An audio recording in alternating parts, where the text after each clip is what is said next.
This is really a vent, but I also open to hearing experiences and some consolation and advice on how to move forward. I'm at a point where I'm considering going even lower contact than I already have been. In the past, I would go to her for so much life advice and really permission because I felt like I had to get her approval in order to do anything. When I became an adult and moved away from home out of state, I began to see the error of my ways and scale back on depending on her for everything. Then got married and now just recently had my first child as of 8 weeks ago. We've had conversations since I've been married about my upbringing and how I want to be treated, like not giving unsolicited advice, asserting her opinion even when I tell her I'm going my own way, venting about her marital, financial, and familial problems to me, and not listening to me when I speak/interrupting me and going on and on about what she thinks. Because of these things, I chose to go low contact with her, but my husband's mom just passed away, and she came into town to provide help with the new baby during the funeral and to voluntarily support around our house. I would like her to have a relationship with our daughter if possible. She is ecstatic about being a grandmother, but does things without considering how my husband and I want them done.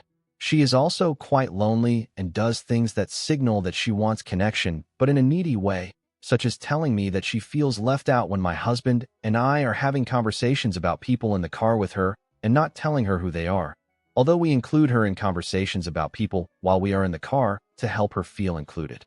She says that we are supposed to treat guests a certain way. In our most recent conversation, I laid out a couple of concerns that I had and my boundaries for them and the consequences. These things were that when she came to help our daughter during my MIL's funeral, we needed her to drive our car with our daughter in because we can't take the car seat in the van the funeral home provided, and my husband and I wanted a ride with his immediate family there. She made a poor decision to feed our daughter while she was driving to our destination and told me that she had to do it because she was screaming, and that she said I told her that I didn't want our daughter screaming in the car. I then told her I never told her that directly, and that idea never should have applied to this situation. Plus, that was extremely unsafe, and to not do it again. She replied with something she always says, "I know, I just had to do it, but I won't do it again." I insisted that she not do it again, or that will sever our relationship. She said she would not do it again, but that she had to do it in this instance.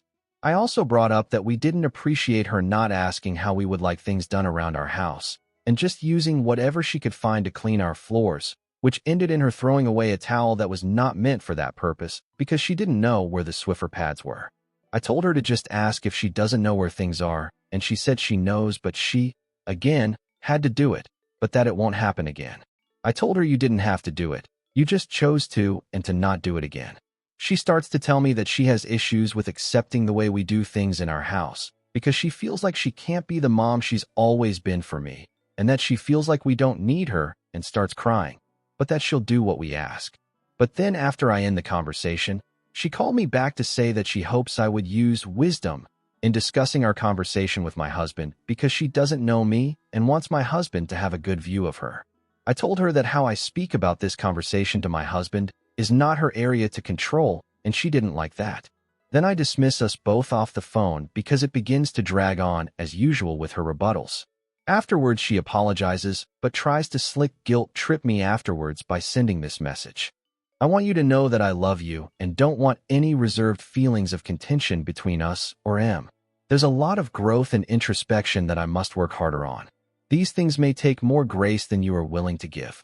I appreciate you bringing these concerns to my attention, and I will respect your space and flow. My husband and I have noticed that she struggles with just accepting responsibility for her actions and leaving it at that, because somehow it always comes back to me not being willing to give her the grace she needs, and that I need to understand her feelings as a mother. I didn't know that telling someone that we don't use towels to mop the floor and then throwing them away because we have Swiffer pads would lead to such a meltdown and identity crisis. We just don't want her to try to figure things out on her own when we already have a system going, not undermine her mothering. And we would like to stop the guilt trips after boundaries are set as well. Is the next step even lower contact or no contact? What would you do in this situation? TLDR. 29F, considering going low or no contact with intrusive and overbearing mother over boundaries that have been crossed, and guilt trips even after apologizing, which is affecting my marriage and newborn. Husband, who just lost his own mother. also is uncomfortable with how controlling my mom is and is on the same page. So for some background, hi. I work at a small mom and pop reptile shop. I'm 20 and trans mask and autistic. Despite having been hired to only take care of the reptiles, because I love reptiles more than I like people, my manager and boss trust me to open and run the shop by myself. I don't have a problem with this. I'm just setting the scene. So a month or two ago, I was asked to open the shop. I, of course, went to open, and when I got there, I saw a woman standing outside with two young boys, probably around like 6 to 8. No clue how long she was standing there, since I got there just before opening time. As I'm getting out of my car and getting out my key to open the shop, one of the young boys looks at me and says, "Is that Daddy?" "Who's that?" I just stay silent, because I have no idea how to respond to that. Despite being trans mask, at that time I was only maybe on my first week of testosterone, so I didn't, and still don't, look like a guy, much less a dad. If anything, most people tease me for looking like I should be in middle school. Anyways, the woman looks at me and says, "Ignore him. He's autistic," to which I respond, "Oh, no worries. I'm on the spectrum as well. I understand." I open the shop and this kid is still thinking I'm his dad or something, while also at the same time asking to his mom who I am, and at the same time addressing me with female pronouns, which normally I'd be quick to correct, but I felt now was not the time. The woman was telling the boy to stop, and I'm not great with social cues, but if she's telling him to stop, that tells me I have no obligation to answer him. So I get them a mouse for their snake as requested. All goes well. When I go to ring him up, the kid starts with his barrage of the same questions again. I'm uncomfortable because I don't know if I should answer or not due to the woman telling him to be quiet, and because I generally just do not like small children. But after a while of him continuing to refer to me with female pronouns, I speak up and awkwardly say, "Well, firstly, I'm a boy dash," and before I could tell the kid my name to get him to be quiet, she suddenly barks at me. "He doesn't know any of that gender stuff. Just tell him your name." I'm taken aback by this, but I do that. Tell the kid my name. Then he says, "OHH, he's not Daddy," and seems to be content. She then takes her kids and storms out while another customer comes in. He asks what happened, since apparently she looked mad. Hard for me to tell. Can't read people well. Plus, she kinda has resting bitch face. So I have him the spark notes of what happened, to which he found ridiculous and quite hilarious. I went to get him a rodent as requested too. While I was upstairs picking out a good-sized rat, I hear him talking to someone with a female voice. I then hear the words, "Mama Bear," and in the back of my mind I'm thinking that better not be that Karen. And surprise, surprise. Soon as I come down the stairs, I see her bleached blonde hair standing by the rack of UV and heat bulbs, glaring up at me. I don't even get a chance to give the man his rat before she tells me she wants to talk to me for a moment. She then proceeds to tell me how I disrespected her and her son, and how he's sitting in the car crying. He was completely happy and content when they left. Wouldn't be surprised if he was crying because of her yelling. She then once again ranted on about how he doesn't understand gender stuff, and that she wants to report me to my manager. She doesn't even let me get a single word in, and as she storms off, I say back to her, "Ma'am, I didn't do anything to disrespect you or your son. I would also like to once again bring up that I am autistic as well, and I don't understand people much, but I do try my best." She doesn't even react to that as she storms off. I was hoping she'd understand and sympathize since she has an autistic kid of her own, unless she's one of those people who assume that since I'm higher functioning than her son that I am not actually autistic. But I end up going about the rest of the day normally, and relay the story to some friends, to which they all agree she was completely delusional, and I thought that was the end of it. Until she came back yesterday. I wasn't alone this time. Had a co-worker, gonna call him Damien, with me sitting at the register. I was cleaning a ball python's tank when she came in and stopped in her tracks when she saw me. I looked up at her, thinking she looked familiar, and was about to go into my whole customer service. "Hi, can I help you with anything?" But similar to before, she speaks up before I can say anything with, "I'm here to get a mouse. I also want your manager's phone number." "Remember me?" "Yeah, I want to report you." I'm sitting there flabbergasted like, my day just started, lady. I try to tell her that I don't think I can give her my manager's personal number before she cuts me off and storms over to Damien. I go back to taking care of the snakes while listening in. I can't hear all of it, but I overhear bits and pieces, like how I went off on her son. All I did was tell him I was a boy, and how she wants the security feed from that day. With audio, I doubt she remembers what the exact day it was. I don't. Also, the security cameras I'm pretty sure automatically delete everything after a week, and my boss would probably rather do anything than search through security feed. I'm kinda pissed about this woman, but I don't say anything until Damien passes by, to which I whisper to him, "She's a Karen. I'll explain when she leaves," to which he gives me a knowing look and nods. She doesn't try to talk to me or anything, thankfully, and once she left I explained the story to Damien. We both had a good laugh about that. Unfortunately, she seems to be somewhat of a regular, though I've only seen her those 2 times, but that means this is not the end. I will update if she comes back. Also, I haven't told my manager about this yet because she's not usually in while I'm in, and she isn't the best with looking at her text messages. I'm gonna go in tomorrow and catch her up on all the lore, cause I know she'd be on my side. Knowing her, she'll probably find it hilarious. My girlfriend can't make this post for reasons that will become obvious in a moment, so I'm making it. Skip to the TLDR if you're not interested in the backstory. My girlfriend and I are in college. I've met her parents, and I'm aware her relationship with them has had some issues. Her dad beat her once in primary school because she told him something innocuous about her teacher, which turned out to be wrong. A simple mistake on her part, but they called her a liar for it. Her Brazilian mom has also done things like lock her in her room, so she would do her homework, throw things at her, and then have her institutionalized when she started bleeding, claiming it was from self-harm, all that good stuff. She's only told me the worst of it. There's probably a million red flags that she doesn't think are worth mentioning compared to the rest. I thought things had gotten better once she became an adult, when it's even worse than I thought. Earlier this week, she told me that her parents have spyware installed on her phone and her computer. Not just location tracking and call tracing, but everything from the texts and photos she sends me to her stories she works on in her spare time. Basically, they know everything she does on her devices when she does it. She knows this because when she told me the story about her mom over text, she got a message saying, "I never did that." And her parents also asked her about her story. They do not seem to give her any privacy whatsoever, save for the fact they don't have cameras installed in her apartment, but who knows? At this point, they could be watching her through her camera for all I know.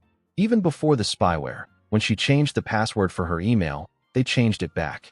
When they found out she had a private email, they demanded that she give them the password. The only way she might be able to get anything done without them knowing is if it's on a device that isn't hers. But for all I know, they could know her logins thanks to the spyware. In my opinion, it is clear as day they do not respect her as their child, as a woman, or as a person. Her mom is very discipline-oriented, and I'm 90% sure the dad is a PDF. Not that he ever touched her.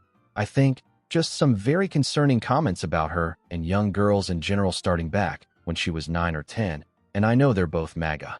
She has a younger brother, and it is obvious that he's the favorite. When they spread misinformation in the family chat, and she tells them when they're wrong, she's told to be quiet, but when he says it, they're all like, "Oh, I had no idea." What doesn't help is the fact that he got into Ivy League and she didn't. We got into a minor accident, no one was injured, while she was driving, and she wasn't going to classes for the first couple days even though she was sick. Basically, anything that reinforces their preconceived ideas about her. I don't want to sound egotistical, but I think they even trust me more than her. For a while now, they're always asking me for status updates on what's happening with her, and asking if I can go check on her if they notice she hasn't left her place, even when she isn't responding to me. First of all, I don't want to pop in on her uninvited unless I know she's sick or something and I want to be sure she's okay. And second, if they want to know how she's doing and she isn't responding, why don't they just wait for a response instead of coming to me while simultaneously blowing up her phone with 10 to 20 calls and messages? When I tell her mom she's sick and needs rest, or that she should see a doctor to get a note so it isn't counted against her attendance, she doesn't try to understand and just says she needs to go to classes, instead of responding with concern. She also regularly asks me to talk to them when she thinks she needs more money for necessities like groceries and cleaning supplies. I'm not sure if it's because I'm very persuasive, but when I do, they just say, "Oh, okay. Thanks for helping her out. I'll send her more money." I just don't want to give her too much because knowing her, she'll just have it delivered instead of using the car we got her. I'm aware of the views they have when it comes to raising daughters. When she told them that if we ever end up having a kid, I would be hoping for a daughter, and they said, "Ugh, why? Having a son is so much easier. You barely have to do anything with them. And doesn't he want to continue his bloodline?" That's a whole other tangent, but I think that gives you an idea of what they think of her. TLDR, sorry that this post asking for advice has turned into a rant, but I think you know why I think this is an issue that needs resolving. They say that they're using spyware because as long as we're paying your bills, we have a right to. The thing is, I'm pretty sure they don't do this with their son, so they could maybe be reasoned with. I've thought of some options, but I want to know if there are any more or if these ones are just plain stupid. The long game. The main reason I think they're doing this is because they want to keep an eye on her location for safety reasons and make sure she's going to classes and make sure she's doing her work. Those can be achieved without spyware on apps like Find My or Life360, and she could just willingly share her college account login so they can check on her work. Instead of addressing the spyware immediately, after 3 to 4 weeks of doing her work and whatever else they ask of her before they have a chance to repeat themselves, I can send them a message and hope that they listen to me. Hi, your daughter recently told me how you're monitoring her activity on her devices. I noticed how she's been a lot more reserved over text and over the phone compared to when we're face-to-face. I'm worried that if this continues, it won't just affect your relationship with her, but cause her to be afraid in everything she does because she won't know if you're watching. I'm sure you're doing this out of concern for her, and I understand because my mom also checks my location and college account, but she also allows me to have a certain level of privacy. Your daughter has been going to classes and completing her assignments on time, and there are other ways to check those things. I think it would make her feel a lot better and make it a lot easier for her to get her work done, socialize, and go out without being concerned that you're seeing everything she does. 2. Short game. Pretty much just skipping the do what they want for a month, part of the first plan and straight to, and then I talk to them because they listen to me, part. I'll just say the same exact thing as above, minus the part where I say, you've seen she's been doing the work. 3. Tag team. A bit riskier, but I think this one has a higher chance of success. This one involves finding a way to reach out to her brother without them knowing. They used to be closer, so the plan hinges on that. But who knows if he'll flip easily because they got him a car, he's at an Ivy League school, and they aren't as close as they used to be. So if they get a sense of what's going on and ask him, he could just not care enough about her situation and tell them. However, if it does work and he does talk to them, it might cause them to reevaluate their behavior. Or maybe they'll just go, oh, you didn't want to talk to us, so you went to your brother? Keep him out of this. Maybe not the best route worth taking. 4. The nuclear option, search and destroy. This will probably solve the immediate problem, but obviously there will be a lot of consequences to deal with later. We wait until they're too busy to check her phone or until it's late at night, and we find the program on her phone and remove it. I don't know much about spyware, but I doubt it's some deeply embedded program from a virus or malware. Instead, just an app hidden on her phone that we can delete. Or if we can't find anything, we wait for a time during the day to go see someone in tech support and see if they can get it removed. I'm just concerned for her because I know that the longer this goes on, the worse her relationship with her parents will get. I'm not encouraging her to stay connected with them for the rest of her life, but I've told her there's no shame in maintaining a good relationship just long enough so she can finish her education and become independent, which won't be for at least about 1.5 years while she works on her degree. I did make it absolutely clear to her, though, if we do have a daughter, I don't want them anywhere near her. Hey Reddit, I just heard this story and it honestly left me a little astonished. I never knew kids/teens could behave in such an absurd way. No advice needed. Just a bit of light drama to share. Background. My sister, F13, used to be really close friends with a pair of twins in her grade. We'll call them Janet and Gina. They were both notoriously hyperactive kids, and the three of them clicked right away. Their friendship started back in 3rd grade, and over time, even my mom and the twins' mom became best friends. The irony? By the time they reached 7th grade, the school reshuffled classes. My sister and the twins ended up in different sections, which split up their group. They still kept in touch, but naturally drifted into separate circles. So now, while the moms are still super close, my sister and the twins are more like casual old friends. Before diving into the actual drama, here's one thing you should know. The twins have a strong gossiping/teasing streak, and during arguments, they can get pretty aggressive with words, especially when they know they're 100% right. The drama begins. Janet is part of Scouts and Guides, and last Saturday, she went on a camp with about 15 other teens, ages 12 to 15. During a break, Janet was goofing around, hopping on the ground in just her socks with a couple of other kids, when a senior, Swati, 10th grade, told her to sit down. In the middle of the chaos, Janet accidentally stepped on the shawl of another girl from her class. Let's call her PJ. Janet says she immediately apologized, but PJ snapped back with, "You people wouldn't know what manners are. You live in such an awful place." Now, if this was the 1980s, maybe that area wasn't the best, but today it's actually full of well-educated, well-off families. They just show off their wealth differently. Lots of gold and property instead of flashy luxuries. Naturally, Janet was offended and argued, "Just because you're rich, you can't look down on us." Swati, the senior, made both of them apologize, and it seemed like things ended there. But of course, it didn't. At lunchtime, the kids from my sister's school realized nobody had been told to bring a plate. The teacher asked to help her to go buy some, and Janet, being hungry, asked another girl nearby if the person standing a little distance away was the one sent to get plates. Before anyone could answer, PJ butted in, saying, "That's my bodyguard." Confused, Janet asked, "Wait, your dad's a police officer, so he has guards, but why do you personally need a bodyguard?" It was a genuine question. She was just clueless. But PJ completely lost it. She started yelling, "How dare you talk about my dad like that?" She ran to the teacher, twisted the story, and made a huge scene. Even when other students tried to explain, the teacher silenced everyone and took PJ's side. The story definitely doesn't end there. On Monday, PJ's mom showed up at school and filed a complaint, claiming that Janet and her gang were constantly bullying PJ. She said that's why PJ couldn't focus on her studies or build genuine relationships. But she didn't stop there. She actually saw Janet in school and started yelling at her.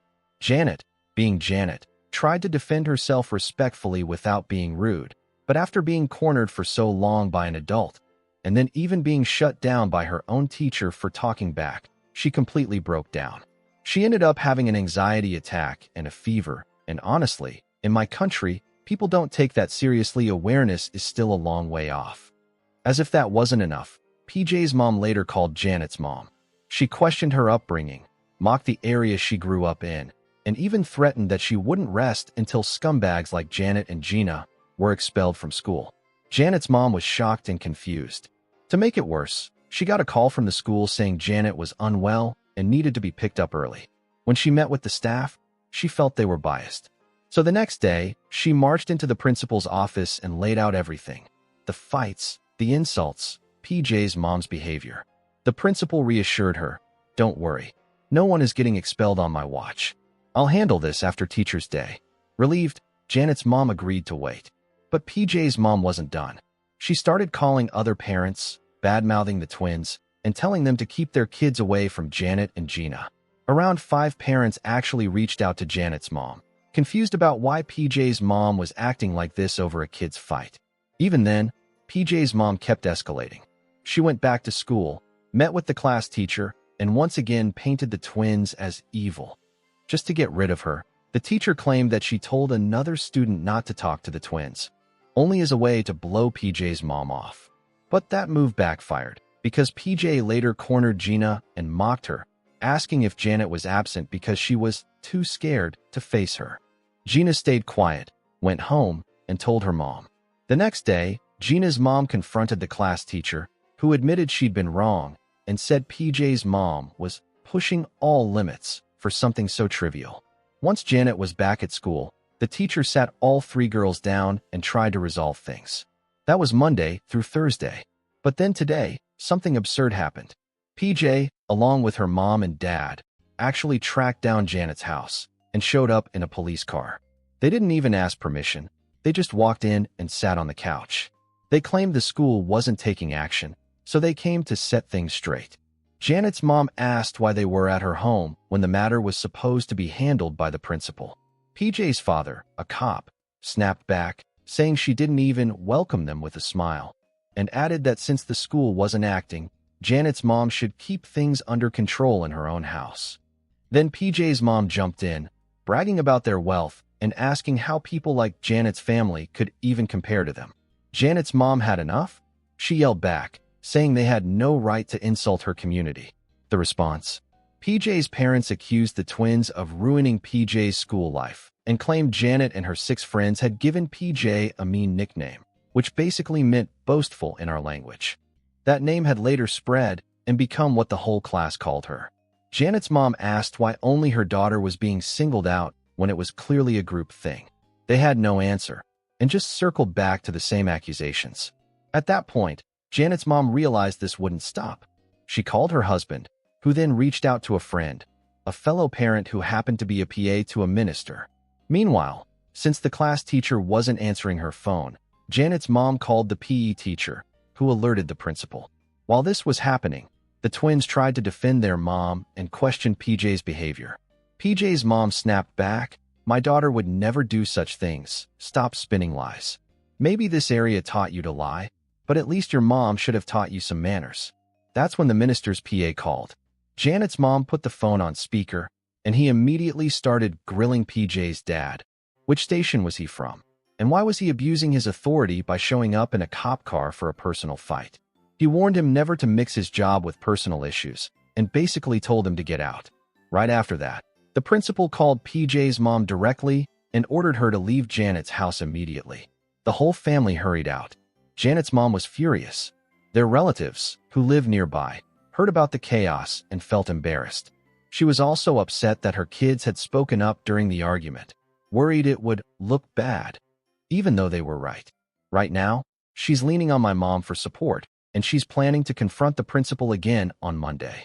Until then, no one knows what PJ's mom is plotting next. For what it's worth, my sister and her friends all say the same thing. They can't stand PJ because she brags constantly and threatens to get kids expelled by using her mom's influence. So yeah, that's where things stand for now. I'll keep you all posted if anything new unfolds. Hello again, so this is the follow-up to AITA for snapping at my cousins and kicking them out of my room. I suggest you read the first part so you have context to the situation. Also, apologies for another really long story. By morning, I was exhausted, not sure if I updated y'all on the situation since this was 2024. I blocked and barricaded my door so my cousins couldn't enter while I was asleep. Keeping the names the same, Cousin C likes to steal. I could not risk any of my valuables being stolen while I slept. Cousin C wasn't super strong at the time, but she was almost 7. One of my aunts tried to get into my room by morning, but realized the door was stuck. So at 6 or 7 in the morning, she's pounding on the door to wake me up. We'll refer to the aunts as Aunt A, Aunt B, and Aunt C. Aunt B was the one we were hosting her baby shower for, and Aunt A was the one who showed up the night before with all 3 of her crotch goblins. Aunt A was the one pounding at my door to wake me up. So Aunt A was there to wake me up to get breakfast with me. I had 10 minutes to get dressed. Luckily, I was still in my clothes from the night before. I know, gross, but I was tired. Be in the car and head to McDonald's. Cousin A and Cousin B were still asleep, but Cousin C was wide awake because her dad made her go to sleep earlier than her brothers. In the car, my mom scolded me for wearing my clothes from the day before and shamed me for my behavior. I was scolded for not helping decorate the house even though I had a lot of schoolwork to do. I was also scolded for locking my cousins out of the room and being mean to them, which if you read the last story you would know I had to kick them out for destroying my freshly cleaned room. And Cousin B tried to break my Chromebook, and Cousin C tried to steal my jewelry, while Cousin A, the oldest, tried to steal my money. I mostly tuned out my mom because I was tired as hell and ready to celebrate my aunt's firstborn. For context, this is my aunt's rainbow baby as well, so this baby is 10x more important to us. We get to McDonald's, and I quickly order food because I still need to take a shower and pick out an outfit as well as doing makeup. Everyone with us that morning was Aunt A, Aunt C, Grandma, my mom, and lastly Cousin C. We all order food, and Cousin C starts crying loudly because she wants to play on the indoor playground. So my grandma says, "Op, go watch your cousin in the playground, and this time be nice to her." So I follow my cousin into the play place just to stand there and make sure she's okay. I'm really not too sure what the point was. I can't enter the playground because I'm too tall and most of the structure I'm sure I can't fit in. My cousin starts throwing a tantrum because I won't get on the steps and chase after her. I have to reassure her that we can have fun while I'm not in the play place. She scatters off somewhere into the unknown of the playground, and my mom scolds me for losing her right before we eat. We get the food, and suddenly my cousin is down the playground and sprinting towards the food, just to sit and complain because she doesn't like the food she got.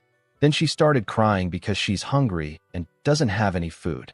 So her mom gets up and orders more food for my cousin, while cousin C smiles at me and runs back to the playground. I keep eating because I'm satisfied with what I got, and now Aunt C gets up to watch my cousin even though there's a giant window next to us. By the time Aunt A is back, cousin C isn't hungry anymore. Within that time frame of my aunt and cousin fighting, my mom yaps to me about how I broke our side gate and how I owe her money. This is right after she took my $100 to transfer it to my bank account. My mom did promise to place the money in my account, and the money being in my mom's hands is safer than being at the house. Before we left, cousin B called Auntie A from his iPad demanding food. I find this reasonable since he's in an unfamiliar place with no sight of food or water. He's the first to wake up out of all the adults or children that are present makes sense. Yet he's throwing around demands such as, bring me pancakes right now. Or, I don't want milk, I want orange juice now. My grandma had to jump in telling him to watch his tone, and we're 15 to 20 minutes out, so he has to wait. Eventually we get in the car to leave. My mom stayed back to grab the cake and salad with some extra decorations. By the time we got halfway there, I checked my bank account, and the money hadn't been transferred. When I mentioned it to my aunts and grandma, they said, looks like your mom stole your money again. For context, my gate was broken. I closed it a little harder than normal, and the wire around the lock broke. On top of that, my bank account, as soon as money is placed in my bank, information updates immediately. So I got stressed because sometimes my mom does steal my money. I eventually did get the money on my account after bothering my mom on repeat to place it. I got all $100. My mom claimed that she forgot to put the money in my account, but it's all there. So once I got home, my cousins A and B ate pizza for breakfast, and their dad was getting out of my shower. My cousins and their dad were almost done getting ready for the baby shower, so I hopped into the shower, just to find they used my bars of soap. Yes, I have 2 bars of soap. One is for washing my hands after a shower, and the other is for my body. Both were significantly used. I was pissed. I'm very specific with cleanliness and soap, and to find both bars used for who knows what made me really upset. I threw them both in the trash with gloves on, of course, and had to use 2 new bars. I had to leave because my aunt needed my bathroom to do my cousin C's hair, which was straightening her hair, curling it, and applying some makeup on both herself and her 5-year-old daughter. Thankfully, I was done getting dressed, but I needed to do my makeup, so I had to go downstairs to my parents' room to do my makeup. I actually met Annie B's future mother-in-law for the first time, and she seems kind, even gives me compliments on my outfit and eyes. She loves dark brown, almost black eyes, especially paired with almond eyes. I walked into my parents' rooms on cloud 9. I almost forgot where I was. As soon as I entered my parents' bathroom, my mom said my shirt was ugly and made me change shirts. It made me sad at first, then my mom said rudely, don't put all that makeup on, otherwise you'll look trashy. So I altered my makeup look to make my mom happy. By the time I finished getting ready, the party was just starting, and my mom had just finished up setting the counter with all the food.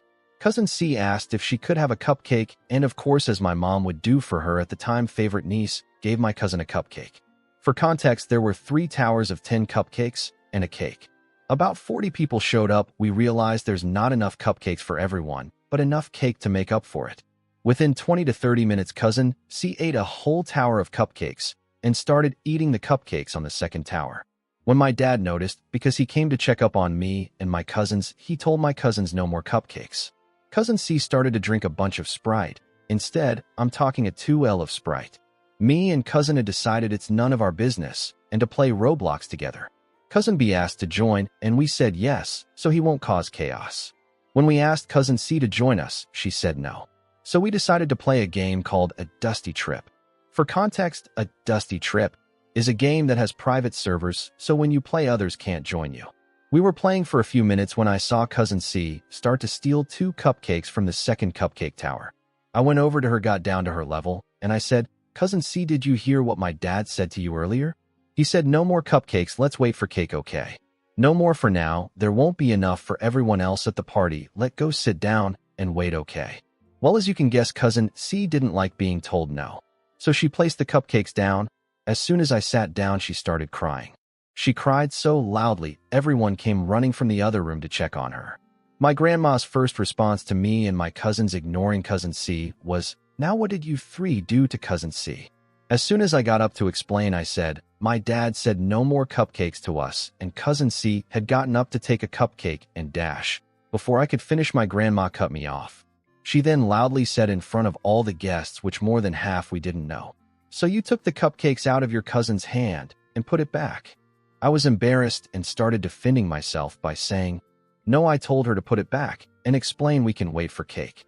My mom came to my defense and even started arguing with my grandma about how my cousin doesn't listen. My grandma didn't apologize to me and instead gave my cousin another cupcake. She smirked at me and everything went back to how it was. Cousin C then started throwing a tantrum because we played Roblox without her and wouldn't let her join.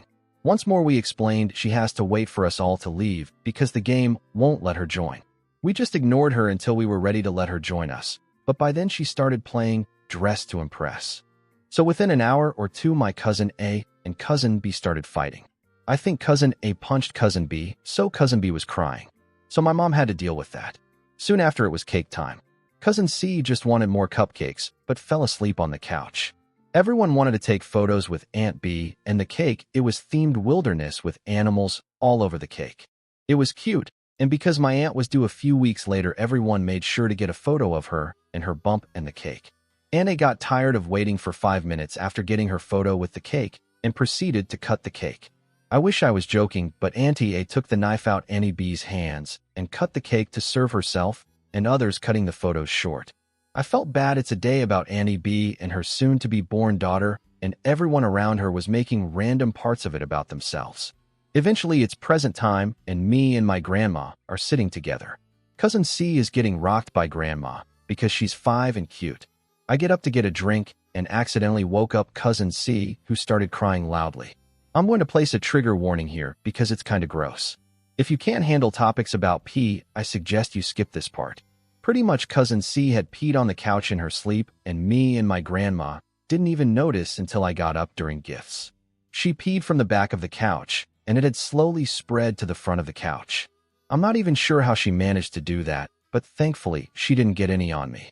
My aunt stopped opening gifts with her fiancé, so my cousin can get changed and my grandma can watch the rest of the presents get opened up.